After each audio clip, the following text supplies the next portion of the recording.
जे गेले त्याच्याबद्दल खंत करत बसण्यापेक्षा जे राहिलेत ना त्याला प्रेम द्यायचं बघायचं. आपणच करत्या माणसानं रडावं, करत्या माणसानं पडावं. अरे त्या माणसानं जगावं कोणाकडे बघून राहिलेल्या माणसानं. जेवढे कीर्तनात बसलेले माणसं आहेत त्याला माझी कळकळीची विनंती आहे, दिवस तुमचे सगळे हातात नाही.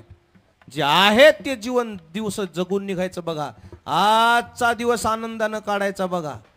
जेवढं तुमच्याच्यानं समाधान करता येते तेवढं समाधान करीत चला, समाधानी घराकडे जा. विठाला विठाला हो. घराकडे गेल्या गेल्या घरचे माणसं मला म्हणते तुम्ही इतकं प्रवास करून इतके कीर्तन करून तुम्ही खुश कसे आहेत. त्यावेळेस मी तिला म्हणलं मी आशीर्वाद घेऊन आलो लोकांच्या घरला. मी ज्यावेळी ज्या गावामध्ये गेलोय कोणाला नाराज करून त्या गावातून बाहेर निघालो नाही. जमलं तर खुश करूनच निघालो.